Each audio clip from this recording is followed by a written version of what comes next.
Ma poi tutto è stato interrotto dal giorno che ho preso il premio Nobel, perché il premio Nobel è venuto lì a Londra. E lì è interessante seguire gli avvenimenti, perché per uno scienziato il premio Nobel è una cosa veramente incredibile, perché ce ne sono così pochi, è così raro per uno scienziato, perché insomma è proprio una cosa straordinaria. Mi ricordo che io andavo a lavorare a questo istituto, che noi non abitavamo nel centro di Londra, eravamo fuori Londra, nel Kent, come si chiama, a un paesetto, allora era un paesetto chiamato Chislehurst. E al mattino io prendevo il treno per andare a lavorare, e il treno era sempre pieno zeppo, era piuttosto scomodo, bisognava stare in piedi forse quasi tutto il tempo, ma insomma però funzionava regolarmente, tutto andava bene.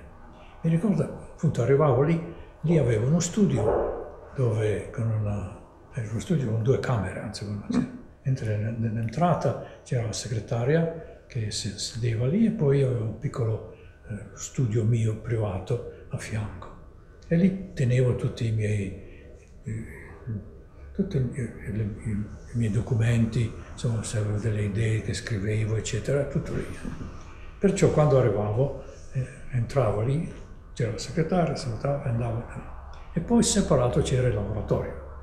Il laboratorio era mantenuto da una bravissima tecnica che insomma, noi discutevamo quel che da fare, poi lei organizzava come farlo. E appunto una mattina arrivo lì, anzi sono arrivato, mi sono scambiato, ho provato il cappotto, l'ho lasciato nel mio studio e poi sono andato al laboratorio. Tornando dal laboratorio mi accorgo che c'è la segretaria che ha un foglio di carta in mano, lo agita e mi dice: cosa vuol dire questo? Vado a vedere cosa c'era lì, era un telegramma che veniva da Stoccolma, di una persona che conoscevo già da molto tempo, e che dice congratulazioni, ci vedremo a Stoccolma in dicembre. Ma era anonimo, non c'era nessuna specificata cosa. Non c'era la firma, c'era una firma. Sì, c'era la firma, ma questo non diceva di che cosa si trattava, perché non poteva dirlo, perché l'annuncio ufficiale sarebbe venuto qualche ora dopo. Sì. Beh, insomma, allora io dico, lei mi dice cosa vuol dire? Dico, mi pare l'unica cosa che vuol dire è il premio Nobel. Questa povera donna è rimasta come se fosse colpita da un fulmine. E allora io dico, prima di tutto telefono a Maureen. E ho detto, è successo questo, e lei mi dice, sta tranquillo, non facciamo nessun rumore finché non c'è qualche cosa molto più nota. E lei mi diceva che nel frattempo lei aveva organizzato un piccolo lunch per delle amiche che erano donne i cui figli erano nella stessa classe di Fiona, capisci? Perciò questo è il solito. Vabbè. Allora io vado lì, mi metto a lavorare, parlo col mio amico che era direttore dell'istituto e anche lui dice, aspettiamo, vediamo come vanno le cose. E così passano 2 o 3 ore, allora viene l'ora di andare a fare il lunch, vado giù dove c'è la caffetteria, ci sediamo lì con il mio amico e cominciamo. A un certo punto lì dalla porta vedo devo dire, l'enorme pancia della mia segretaria, perché era robusta? No, era incinta. È vicina ad nascita aveva. E lei, dico, c'è qualcosa di serio, se lei viene qui.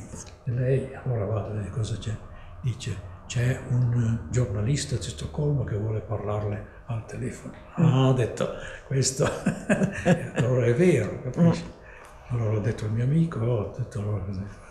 E così le cose sono andate avanti benissimo, poi è arrivato il telegramma, poi delle festività, tutto, sai, nel laboratorio, insomma. Poi è venuto, quando c'è stata quest'ultima cosa, ho telefonato a Maureen dicendo le cose, non c'è dubbio, è proprio vero. E lei poi mi ha raccontato che quando ha ricevuto questa telefonata lei era ritornata con le sue amiche così, Sì. e le amiche gli hanno detto, dice, cosa c'è? Sembri preoccupata, cosa succede? C'è qualche cosa? Dice sì, mio marito ha vinto il premio Nobel. Questa è E allora? stata le amiche naturalmente. Ma insomma, Ma una cosa l'arrivo- molto bella. Ed è interessante la reazione, perché io abitavo in questa zona di Chislehurst, che era una zona Sì. in certo modo privilegiata.